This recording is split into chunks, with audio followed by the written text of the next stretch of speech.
Yeah, I can see the screen. Right बिस्मिल्लाहिर्रहमानिर्रहीम सो पिछली जो क्लास थी उसमें हमने जो आखिरी टॉपिक किया था that was about the endangerment of species sorry I just पता नहीं क्या हो रहा है okay so we talked about endangerment of species हमने इस बारे में बात की थी कि स्पीशीज की एंडेंजरमेंट भी होती है and for a continued endangerment for a continued amount of time मतलब अगर बहुत ज्यादा टाइम के लिए एक स्पीशीज एंडेंजर्ड हुई there are really high chances and really high probability that that species will lead to its extinction endangerment की भी हमने दो टाइप्स देखी थी कि वो स्पीशीज जो इंडेंजर्ड है और वो स्पीशीज जो क्रिटिकली इंडेंजर्ड है इंडेंजर्ड स्पीशीज वो स्पीशीज हैं जिनके नंबर्स इतने कम हैं कि वो नॉर्मल रेट्स ऑफ रिप्रोडक्शन से मेंटेन नहीं करे जा सकते over time it is going to decrease as the time passes अगर only and only if normal reproduction methods are involve अगर artificial methods of reproduction involve हो जाए तो are the numbers going to be maintained? Can they be maintained? No. So just read this again.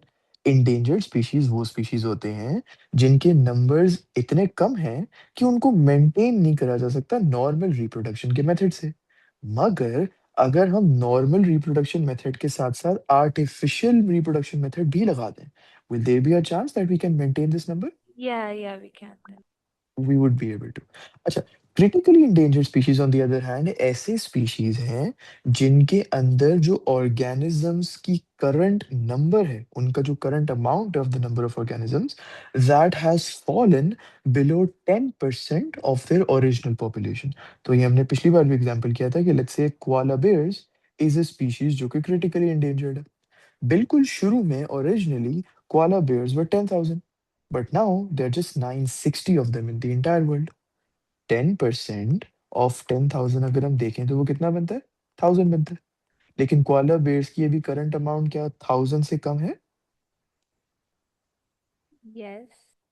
This mean कि उनकी current amount is less than 10% of their original population इसे कहते हैं critically endangered species अच्छा let me ask you this which species do you think is quickly or is more quicker going to become extinct critically endangered या endangered Critically endangered. बिल्कुल critically endangered you could think of these as checkpoints right एक species है जो कि बिल्कुल normal है कोई endangered नहीं है कोई एक्सटेंड नहीं है जैसे नॉर्मल स्पीशीज लेकिन अगर उसका नंबर थोड़ा सा और कम हो गया तो वो इंडेंजर्ड स्पीशीज हो जाएगी उसका नंबर थोड़ा सा और कम हो गया तो वो क्रिटिकली इंडेंजर्ड हो जाएगी एंड अगर उसका नंबर जीरो हो गया कि मतलब उस स्पीशीज से रिलेटेड ऑर्गेनिजम्स ना तो हमें उनकी नेचुरल हैबिटेट में मिलते हैं ना ही आर्टिफिशियल हैबिटेट में मिलते हैं तो फिर ये स्पीशीज जो है एक्सटिंक्ट हो जाएगी अच्छा फिर हमने देखा था कि इंडेंजरमेंट के रीजंस क्या हैं we talked about the six कि किसी भी ऑर्गेनिज्म का हैबिटेट लॉस हो जाए क्लाइमेट में चेंज आ जाए पोल्यूशन आ जाए remember air pollution water pollution industrial pollution फिर उसके बाद ओवर एक्सप्लॉइटेशन ऑफ ऐसे रिसोर्सेज जो कि हमें बाद में वापस से नहीं मिलने वाले उसी के साथ साथ diseases and then food shortages अब we are done. We're done with these six, and we are left with this invasion by alien species. This is another factor that leads to species की endangerment. Do you have any idea what are alien species? Any relating concept about it? Like when species they don't belong to that particular area, like you introduce them like forcefully. बिल्कुल बिल्कुल सही when a species does not belong to a particular area और हम artificially उस species को या उस organism को belonging to a species introduce करते हैं फॉर एग्जाम्पल हम में से बहुत सारे मिडिल ईस्टर्न कंट्रीज में expats के तौर पे रहते हैं, right? Now, the reason why we're called expats is because we weren't born in this country and we aren't citizens of this country. We are citizens of our home country.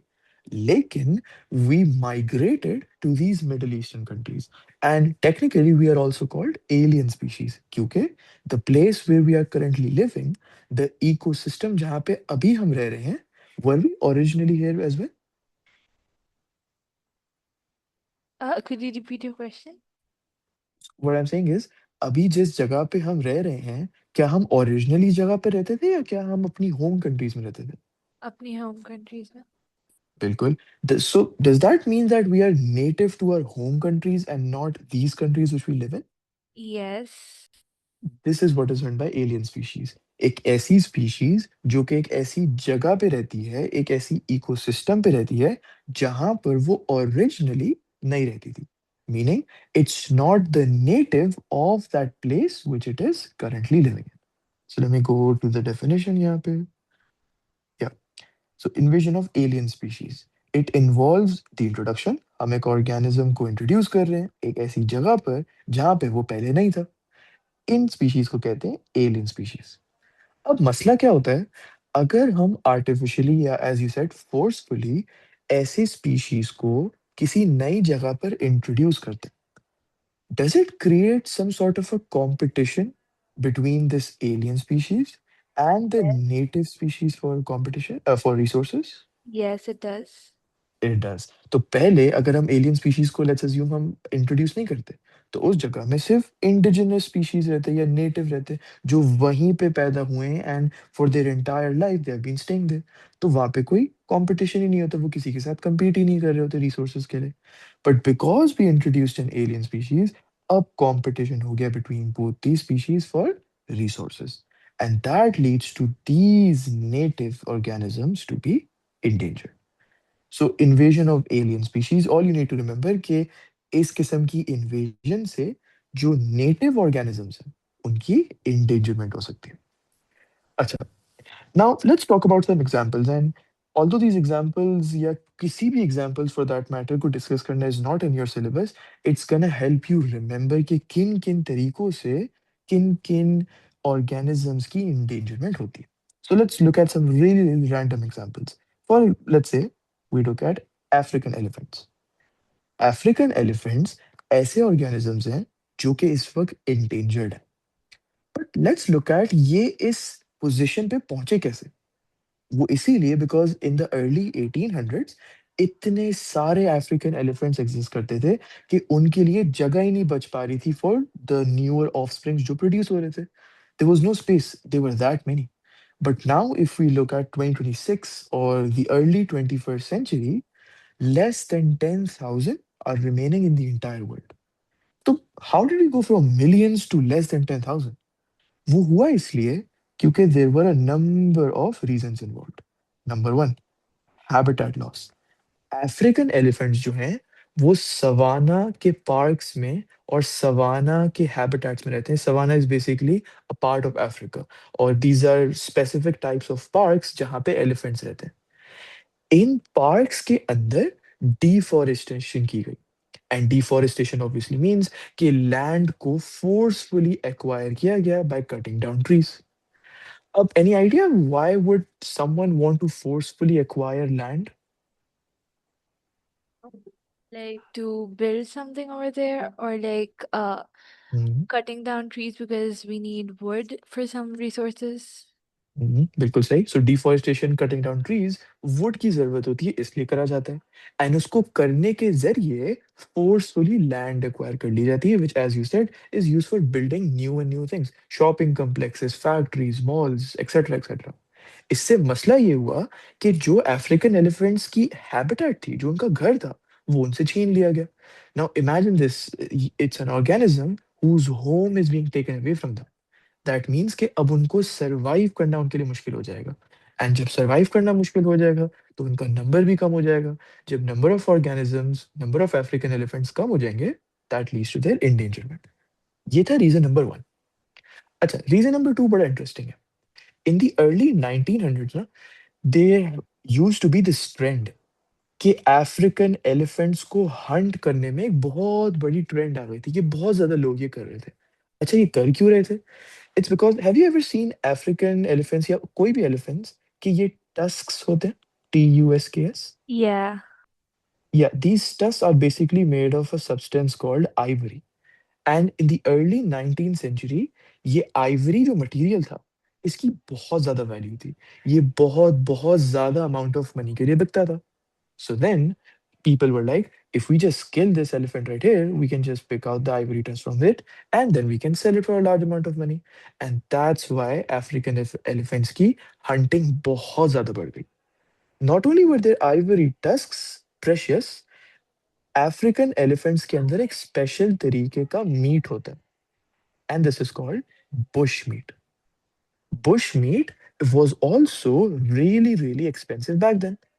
तो फिर organisms just like African elephants को hunt करने के दो advantages नहीं थे, tusks and bush meat.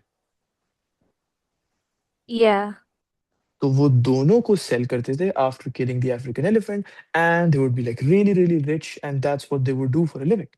तो फिर गवर्नमेंट्स को ये समझ आया, and what they did was they made hunting illegal.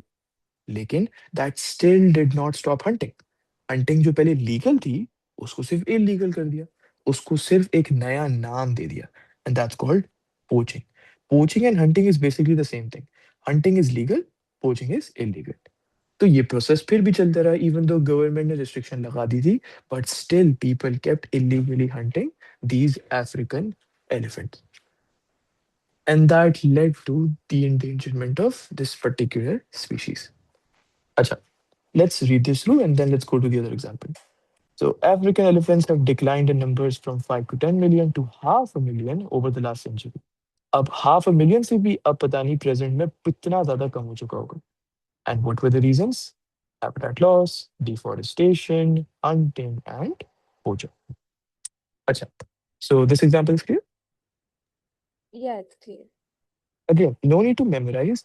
Just look at the pattern in which ये organisms को endangerment की तरफ ले जाया जा रहा था. How did these reasons in real life play a role in these organisms being endangered? That's all you have to look at. क्योंकि this will help you in application वाले questions 4 4 5 5 mark के. अच्छा, now let's look at corals. Remember in the last class हमने corals and algae की बात की थी. They have some sort of a symbiotic relationship. Yeah. Yeah, so corals are basically sea animals. ऐसे animals जो कि समंदर में रहते हैं. अब फॉर एग्जाम्पल जैसे हम ह्यूमंस हैं, राइट? ह्यूमंस के हाथ होते हैं, they have a mouth, they have a nose, they have legs, they have knees. Corals के अंदर जो स्ट्रक्चर्स होते हैं उनको कहते हैं polyps. So basically they are called coral polyps. Coral polyps के अंदर एल्गे रहते हैं. This is another sea animal. ये इन कोरल पॉलिप्स के अंदर रहते हैं. एल्गे और इन कोरल्स के बीच में एक सिम्बायोटिक रिलेशनशिप थी. सिम्बायोटिक का मतलब ऐसी रिलेशनशिप जहां पे दोनों ऑर्गेनिजम्स एक दूसरे से कोई एडवांटेज हासिल करें. जो एल्गे था वो कोरल पॉलिप्स को कलर देता था, जो कोरल पॉलिप्स थे वो एल्गे को न्यूट्रिएंट्स देते थे. लेकिन ग्लोबल वार्मिंग की वजह से हुआ क्या कि ये एल्गे ने इन कोरल पॉलिप्स को लीव कर दिया. तो अब क्या इन कोरल पॉलिप्स के पास कलर रहेगा? No. एंड क्या एल्गे को न्यूट्रिएंट्स मिलते रहेंगे? No. नो, दोनों तरफ से एडवांटेजेस खत्म हो गई. Why? Just because of global warming. So because of global warming algae left these coral polyps and दोनों तरफ से एडवांटेजेस were diminished. अच्छा, this is one of the factors that led to the endangerment of these corals. Color lose होना makes them really really visible to those organisms that feed on corals. तो जब उनका colour loose हुआ, अब वो expose हो गए. जब एक्सपोज हो गए, so they kept eating feeded on by other organisms. अच्छा, कोरल्स बेसिकली ऐसे एनिमल्स होते हैं जिनका जो स्केलेटन होता है, right, it's the skeleton is made of calcium carbonate. Now you have learned this in chemistry. What happens when you chemically react a carbonate, a metal carbonate, with acid? Could you repeat? So what happens when we react a metal carbonate with an acid? We get carbon dioxide and a salt. And a salt and a water as well, right? Salt Yeah. plus water plus CO2. So calcium carbonate in this case, if let's say HCl के साथ react करता है तो उससे calcium chloride बनता है. What happened was कि ये कैल्शियम कार्बोनेट जो इन कोरल्स का स्केलेटन बना रहा था, ये कैल्शियम कार्बोनेट तो अब रिएक्ट कर गया. तो दिस मींस कोरल्स का अब स्केलेटन भी नहीं बचेगा, कोरल्स का स्केलेटन भी डैमेज होगा. सो ये रहे दो फैक्टर्स. अच्छा, number 3. Because corals are really colourful, because of the algae का सिम्बायोटिक रिलेशनशिप, टूरिज्म ने भी कोरल की अमाउंट को बहुत असर किया. बिकॉज जो भी टूरिस्ट आएगा वो देखेगा, oh that's really colourful plant living inside the sea, let's just pick this up and let's take it back to my country. उससे क्या होगा, corals are now picked out where they lived. हमने उनसे उनकी habitat ही छीन ली just because of 10 seconds of excitement. Tourism की वजह से कोरल्स की भी ऑर्गेनिज्म के नंबर कम हो। उसी के साथ साथ over fishing and reclamation of land. Reclamation of land again क्या होता है, reclamation of land is when हम एक बाउंड्री वॉल लगाते हैं आर्टिफिशियली, ताकि जो वाटर की वेव्स होती हैं वो यहीं पे रुक जाए, वो आगे ना जाए। So now this area is free of water which is coming from the ocean. When this is free from water, अब इसके ऊपर हम फैक्ट्रीज बना सकते हैं, बिल्डिंग्स बना सकते हैं, कॉम्प्लेक्सेस बना सकते हैं। So what that did is, अब जो कोरल्स यहाँ पे रह रहे थे, they die off. So that's reclamation. So acid rain, global warming, tourism, overfishing, this comes under over exploitation of unsustainable resources and reclamation of land. अच्छा, अब एक बहुत इंटरेस्टिंग ऑर्गेनिज्म है which you should know about, and this is called white-backed vultures. The name sounds a bit weird, but look at this.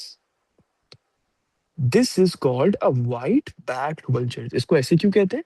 क्योंकि इस vulture का जो back है वो वाइट इन कलर है। And this is really really interesting. उसका नाम उसकी फिनोटाइप के ऊपर बेस्ड है।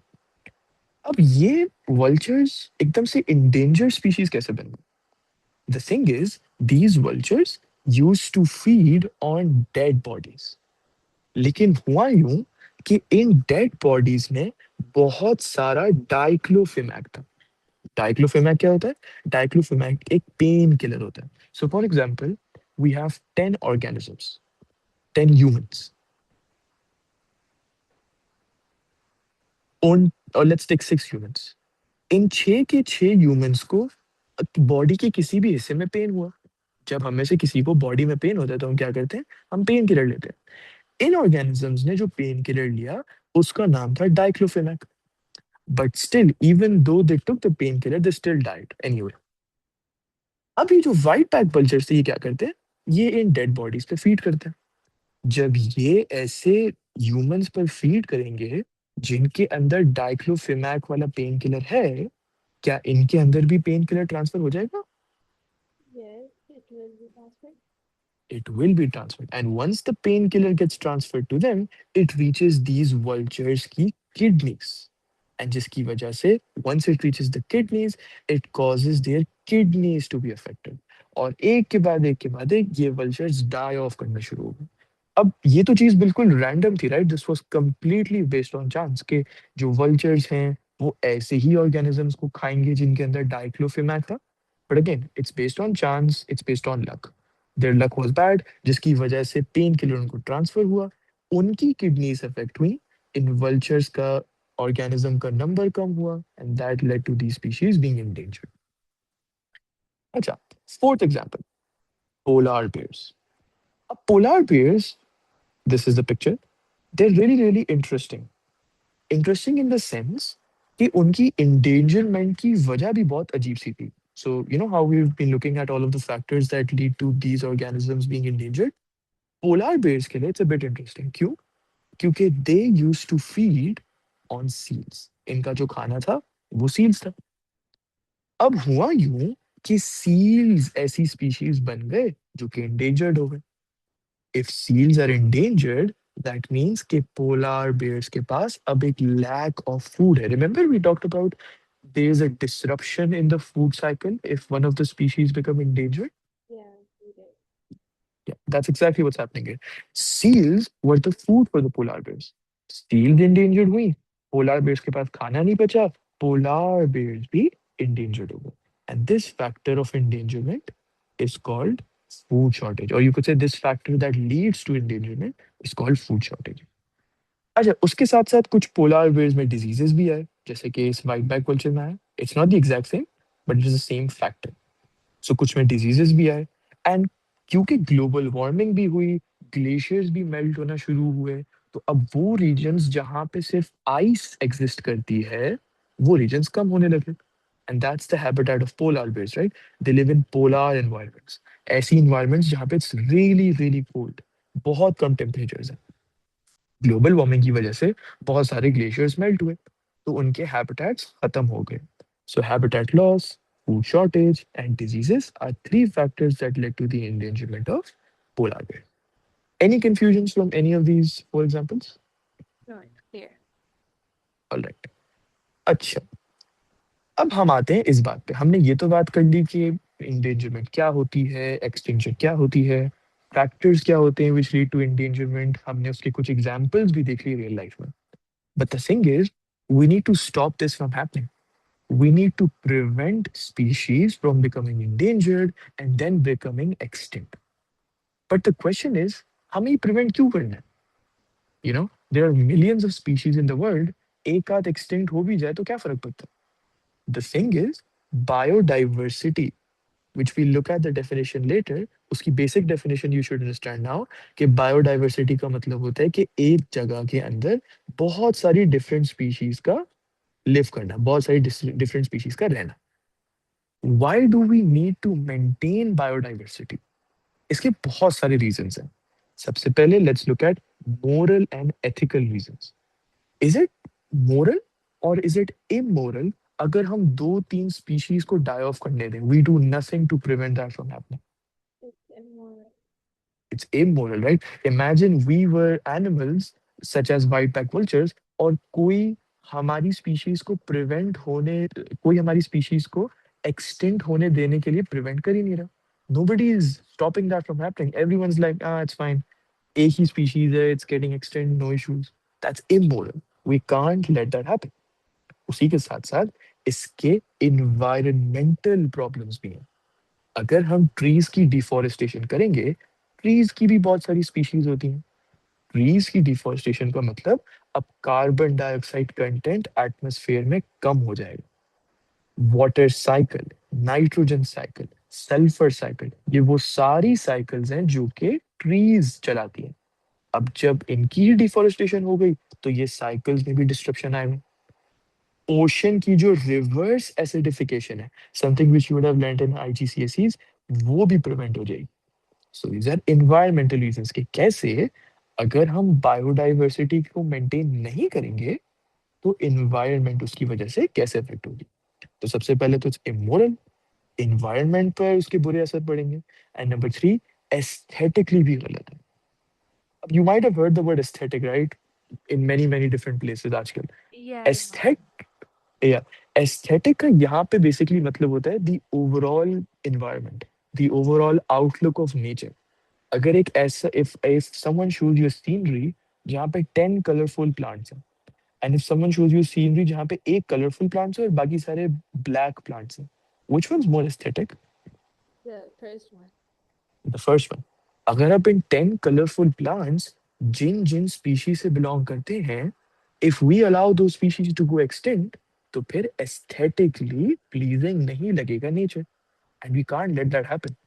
एस्थेटिक नेचर, नेचर की जो प्रॉपर्टी है बीइंग एस्थेटिक, उसकी वजह से बहुत एम्प्लॉयमेंट होती है। Photographers, wild life photographers, national geographic, ये सब चीजें बेस किस पे ऊपर बेस्ड होती हैं? नेचर की एस्थेटिक के ऊपर। It damages the entire outlook of the environment. अच्छा, फिर इसके इकोनॉमिक रीजंस भी हैं। It's not just looking pretty, the environment look pretty and colourful colours and वो खत्म हो जाएंगे, नॉट जस्ट दैट, उसके फाइनेंस रिलेटेड प्रॉब्लम्स भी हैं। एंड वो क्या है? If we cut down trees और let some species of plants become extinct, कुछ प्लांट्स ऐसे होते हैं जो कि मेडिसिनल ड्रग्स प्रोवाइड करते हैं। Have you heard of this before?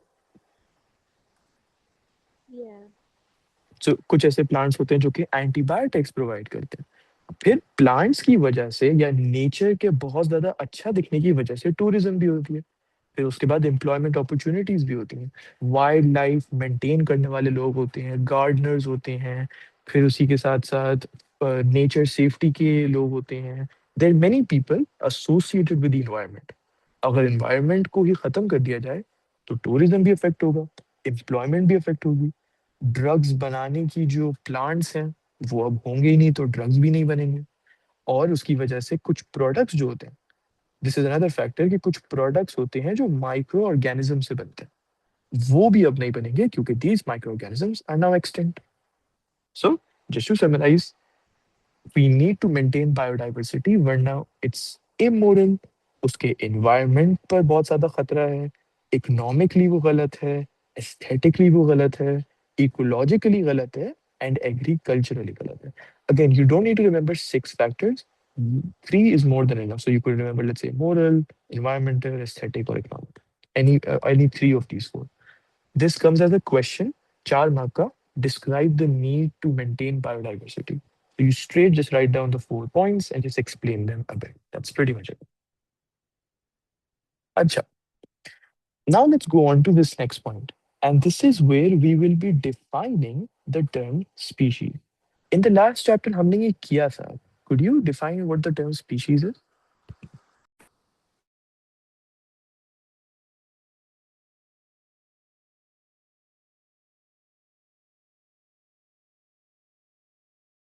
Like they're a group of organisms which have similar morphological and physiological features, and they can like basically breed together to produce fertile offspring. Bilkul say, what were the features you said were similar? Morphological and physiological. Correct, correct. बिल्कुल सही. Morphological and physiological features जो है वो different होते हैं. Sorry, similar होते हैं. Correct. So when we talk about species, species एक ऐसा word है जिसको हम अलग अलग तरीके से define कर सकते हैं. So the definition which you said, that includes two of the definitions which we are going to talk about.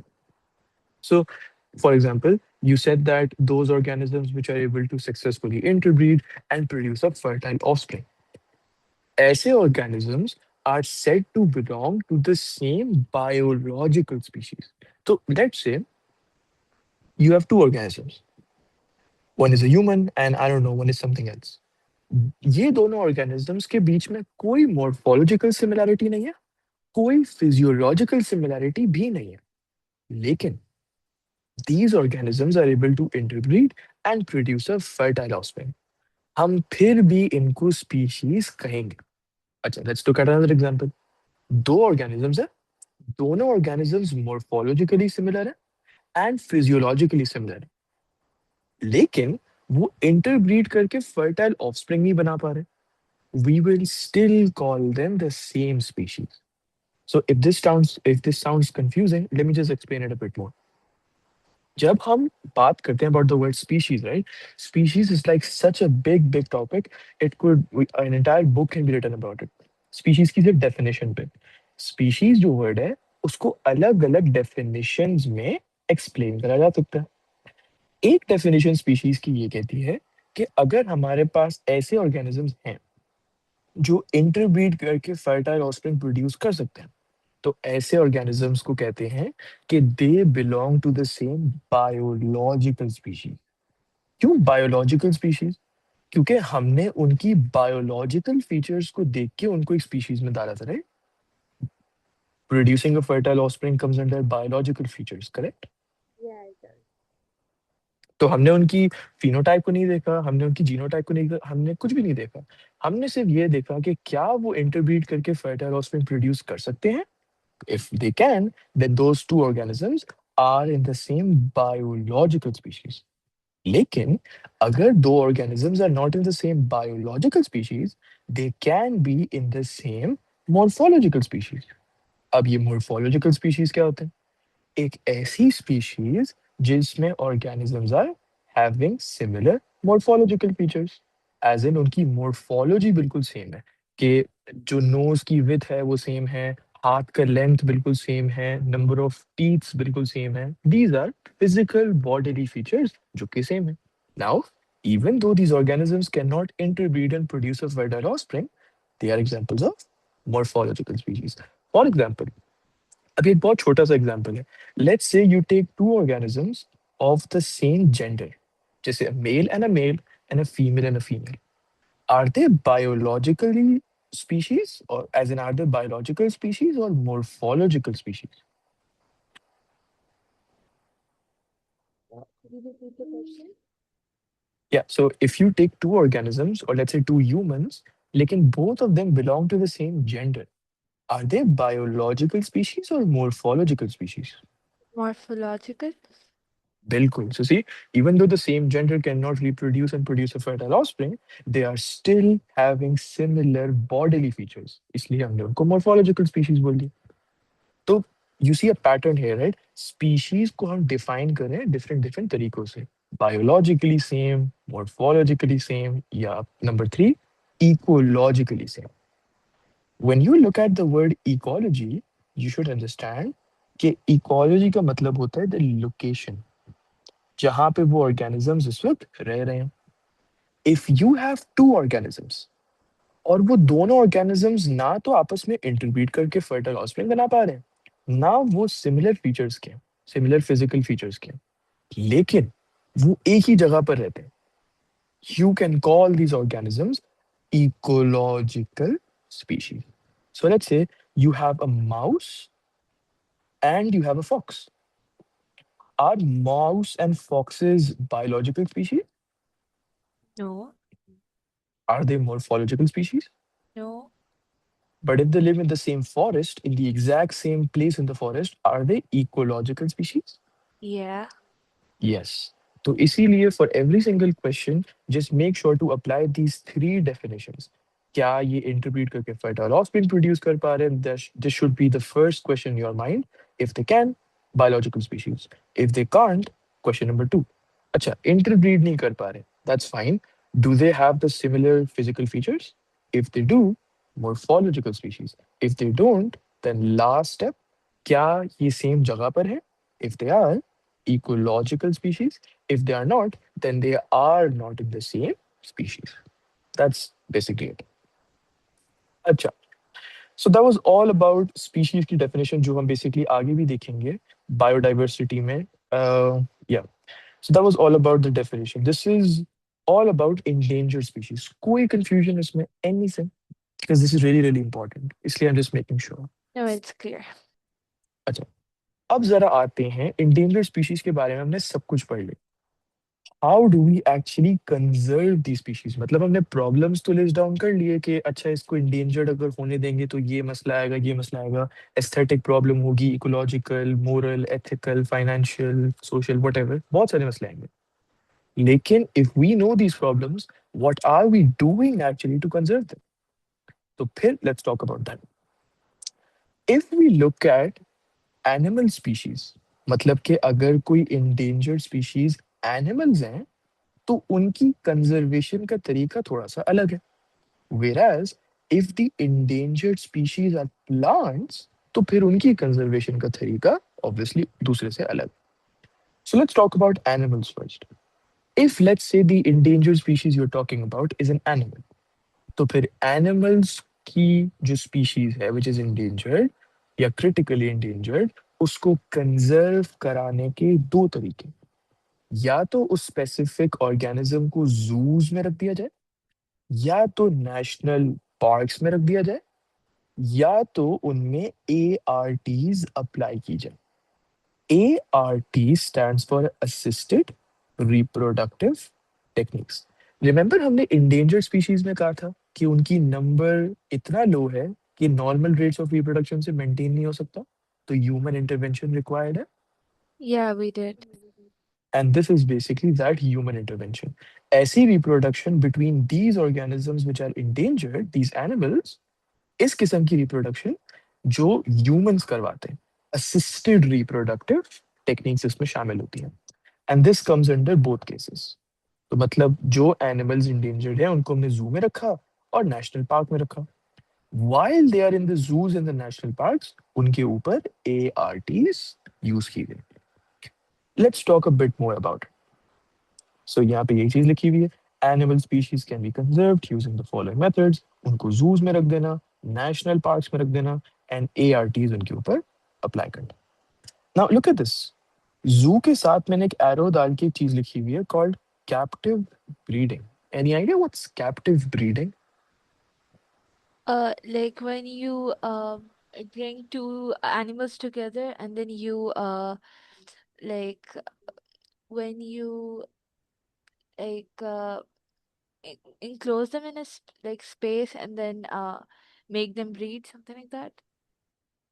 Okay, so enclose them in a space and make them breed. Let me ask you this in a different way. Could you tell me the difference between breeding and captive breeding?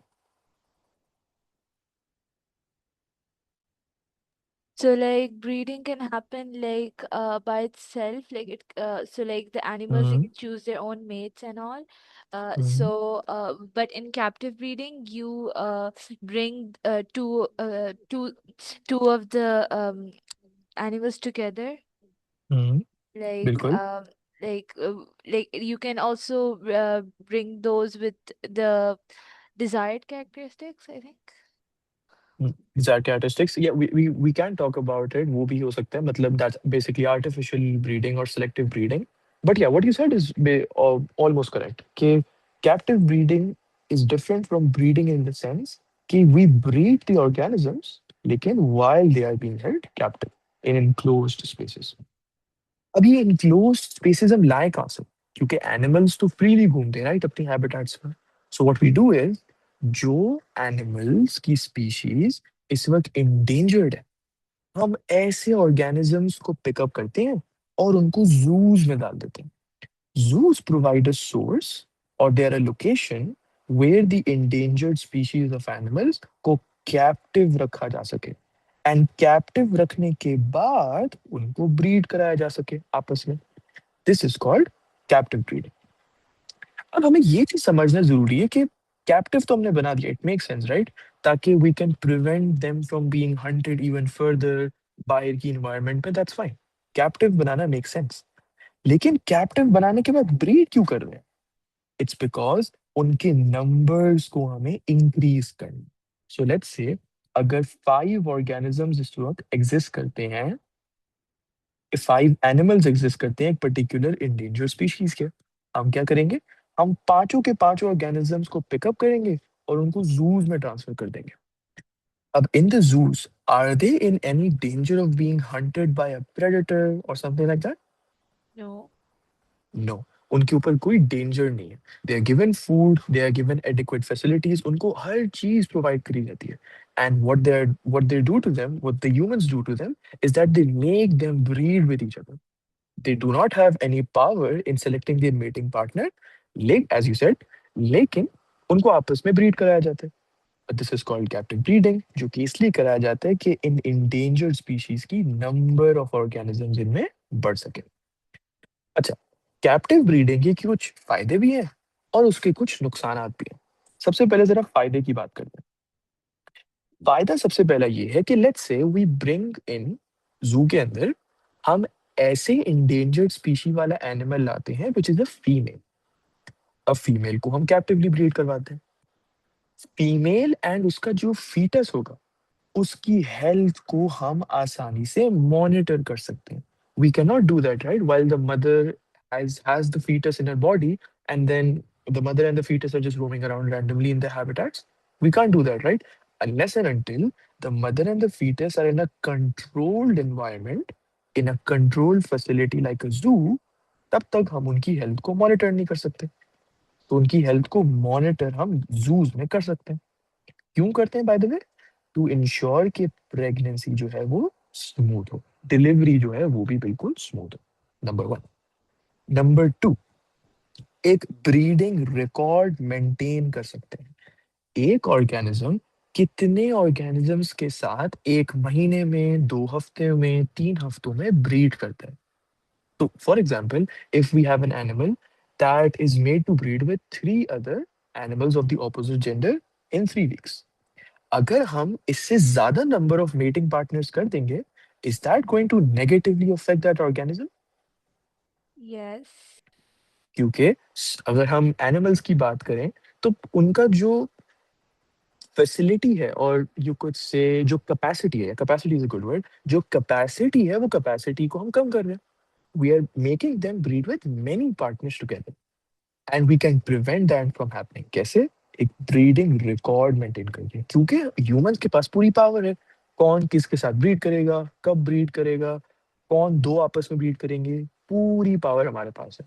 So there is a breeding record जो maintain हो सकता है. अच्छा, एक frozen जू भी बनाया जा सकता है. अभी फ्रोजन जू क्या होता है? बेसिकली जो ये इंडेंजर्ड एनिमल्स है राइट, इन इंडेंजर्ड एनिमल्स में से गैमीट्स को एक्सट्रैक्ट करा जाता है, एंड गैमीट्स को एक्सट्रैक्ट करने के बाद उनको फ्रीज कर दिया जाता है. Once they are freezed, can they be defreezed and then used again later on, even after that organism जिसमें से हमने gametes निकाले थे is already dead? Can we do that? Yes, we can. We can. So let's say we have an organism which is, I don't know, 40 years old, और फिर उन organisms में से हमने gametes निकाल लिए. 10 साल बाद that organism is dead, लेकिन उसके gametes अभी भी freeze हुए हैं. अब हम उसको defreeze करेंगे, freezing का opposite, और फिर fertilization करवा देंगे. सो हमने फिर से एक एक्सटिंक्ट स्पीशीज में एक नया ऑर्गेनिज्म बना दिया. कैसे? क्योंकि हमारे पास एक फ्रोजन जू था. सो इट्स स्टिल अ जू, बट इट्स फ्रोजन. फ्रीजर्स में ये पड़े होते हैं केमिकल्स जो हम बाद में बहुत बहुत देर के बाद यूज करते हैं. सो फ्रोजन जू बन सकता है, ब्रीडिंग रिकॉर्ड मेंटेन हो सकता है, मदर एंड फीटस की हेल्थ ऑलवेज मॉनिटर्ड होती है. And what we were talking about कि ये इंडेंजर्ड एनिमल्स प्रोटेक्टेड होते हैं प्रेडेटर्स से और डिजीजेस से. They are well fed. उनको कोई डिजीज हो जाता है तो उनका ख्याल रखा जाता है, उनको एडिक्वेट फैसिलिटी प्रोवाइड की जाती है. They don't have to worry about anything. अब अगर एक ऑर्गेनिज्म को हम उनकी रैंडम हैबिटेट में छोड़ दें, out in the open, they have to worry about where they're gonna get their next food, right? To complete the night, या रात का खाना कहाँ से आएगा, या if they have a disease, how do they tackle that? They don't have to worry about anything here. Everything is taken care of by the humans, because all they want, the humans, is कि उनका number बढ़ाया जा सके. अब ये तो थी उनकी एडवांटेजेस ऑफ कैप्टिव ब्रीडिंग. इससे कुछ डिसएडवांटेजेस भी हैं. Let's use a simple example. If you have if you have heard of this, कि जब बच्चों को बहुत ज्यादा देर के लिए, लाइक ह्यूमन किड्स, जब उनको बहुत ज्यादा देर के लिए वेस्ट में ब्रॉट अप किया जाता है, तो उनमें वेस्टर्न वैल्यूज आ जाती हैं, and then they aren't able to adapt with the eastern values, isn't it? Have you heard that? Yeah, I do. या ऐसा क्यों होता है? ऐसा इसलिए होता है because these children they are being used to adapt to the Western qualities, या to the Western rules and rituals and all of that. मतलब उनको फिर वो भूल जाते हैं कि ईस्टर्न कैपेबिलिटीज में या ईस्टर्न सिचुएशंस में कोप कैसे करना. They don't understand what to do. और ऐसे बच्चों को वॉश्ड किड्स बोला जाता है. They are white washed and all of that stuff. तो that's because they have forgotten how to live in the eastern environment. Exactly same चीज in कैप्टिवली bread organisms के साथ होती है. जब एक कैप्टिवली ब्रीड ऑर्गेनिज्म को 10 साल के लिए एक जू में रखा जाए, उसके खाने का ख्याल रखा जाए, कोई डिजीज हो तो उस डिजीज का ख्याल रखा जाए, मदर एंड फीटस की हेल्थ मॉनिटर हो, ब्रीडिंग रिकॉर्ड हो, एडिक्वेट फैसिलिटीज प्रोवाइड हो, and then once that number of organisms has increased, we are like, okay, now we no longer need you in the zoo, we can put you out into the environment where you came from. Would they be able to survive in that environment? No, they won't. They won't. क्योंकि captive breeding के बाद जब उनको natural environment में डाला जाएगा, जब उनको नेचुरल एनवायरनमेंट में भेज दिया जाएगा, वो अपनी सारी मसल मेमोरी भूल चुके होंगे. प्रेडेटर से कैसे बचना है, खाना कैसे इकट्ठा करना है, डिजीजेस से कैसे बचना है, अपने सोने का इंतजाम कैसे करना है. They forgotten all of that. So this is an inability to thrive in their natural habitat once they have left the captively bred location या the zoo. तो देयर इज एन इनएबिलिटी. उसी के साथ साथ कभी कभार, अगर वी एग्री राइट कि ह्यूमंस के पास पूरी पावर होती है कि इन कैप्टिवली ब्रेड ऑर्गेनिजम्स किसके साथ ब्रीड करेंगे, कब ब्रीड करेंगे, वगैरह वगैरह. But at the end of the day it's the organisms which are breeding with each other, right? कभी कभार कुछ ऑर्गेनिजम्स नहीं ब्रीड कर पाते. जब, imagine this, right, you take an animal out of their natural habitat and then you put them into an artificial habitat. Imagine the stress that the animal is going through, the mental stress. उस mental stress में वो breeding का process नहीं incorporate कर पाएगा. So there's an inability to breed in captivity. क्योंकि बहुत ज्यादा स्ट्रेस होता है इन एनिमल्स पे कि हमें हमारे घर से निकाल के इस अजीब सी जू में ले आ गए हैं, and then all that's being made to of us is कि हमें सिर्फ ब्रीड करवाया जा रहा है, हमसे कुछ काम भी नहीं करवाया जा रहा. So it's because of the stress they are not able to breed in captivity. Do these advantages and challenges make sense? Any confusion? No, it's clear. Okay. So let's just read this through. Captive breeding key advantages. It is possible to monitor the health of the mother and fetus during pregnancy. The sperms and oocytes can be collected. So this is basically the gametes and stored in the frozen form in sperm banks and frozen zoos. अच्छा, फिर उसके बाद animals can be transfer to other countries जहाँ पे environmental conditions are more conducive for breeding, जिसकी हम बात कर रहे थे कि एनिमल्स को अपने नेचुरल हैबिटेट से निकाल कर एक आर्टिफिशियल हैबिटेट में डाल सकते हैं। अब अगर लेट्स से एक एनिमल था एंड उस एनिमल की नेचुरल हैबिटेट अफ्रीका की किसी फॉरेस्ट में थी, अब उसको वहां से निकाला, लेकिन द प्रॉब्लम इज अफ्रीका में तो कोई ऐसा जू है ही नहीं जो कि कैप्टिव ब्रीडिंग को फैसिलिटेट कर सके। तो फिर क्या हमने क्या किया, उस ऑर्गेनिज्म को सबसे पहले तो उस अफ्रीका की हैबिटेट में से निकाला जो उसकी नेचुरल हैबिटेट थी, एंड ऐसी कंट्रीज में ट्रांसफर कर दिया जहां पर कैप्टिवली ब्रेड ऑर्गेनिजम्स के लिए जूज में जगह मौजूद है। ऐसी कंट्रीज में भी ट्रांसफर कर सकते हैं because now we have a hold of the organisms, right? The organisms और द एनिमल्स अब हमारे हाथ में। इट्स आवर चॉइस, हमें उनको अफ्रीका में रखना है, हमें उनको स्विट्जरलैंड भेजना है, हम जो भी करें।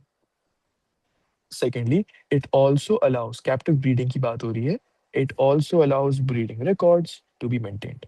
Animals are well fed, predator से protected होते हैं, diseases से protected होते हैं, लेकिन इसके मसले भी हैं।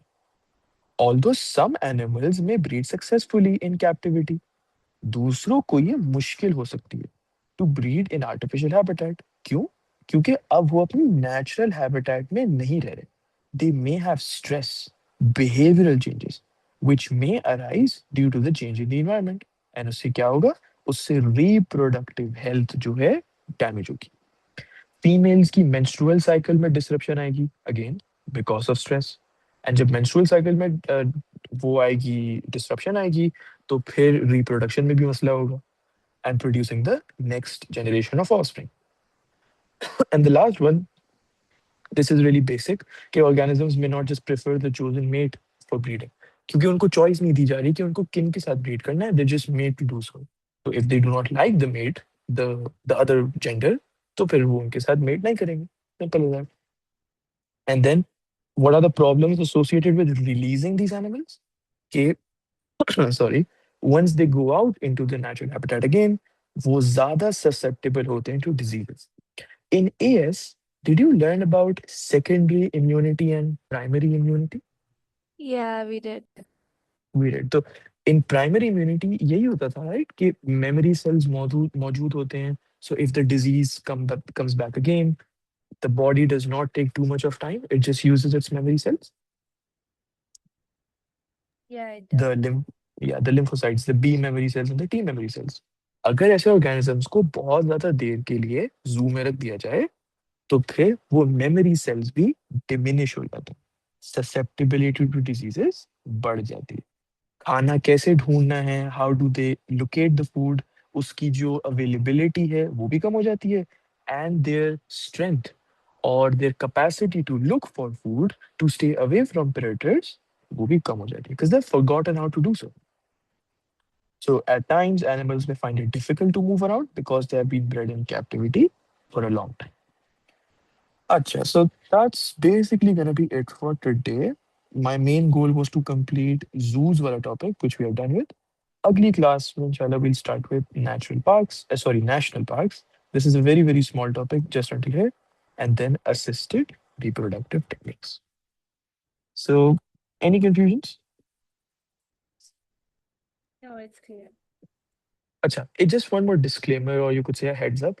जो जो हमने चीजों की बात की है, you do not need to learn this one word by word. If someone asks you what are the advantages of captively breeding organisms, you should just say the advantages which you have understood already. याद करने की कुछ भी जरूरत नहीं है, क्योंकि exam में it's all application based. हम कभी भी ऐसा मौका हमें मिलेगा ही नहीं कि हम याद करे हुए आंसर्स को लिख सके। That was IGCSE stuff. This is A2, like this is P4. तो हमेशा it's going to be application questions. You're going to apply your knowledge. So just make sure to understand the concept and not the points inside the concept. वो उनको याद करना है तो जरूरी बिल्कुल भी नहीं है. All right. So yeah, that would be it for today. हम इसको इंशाल्लाह कल कंटिन्यू करें. अल्लाह हाफ़िज़। Thank you, Allah Hafiz.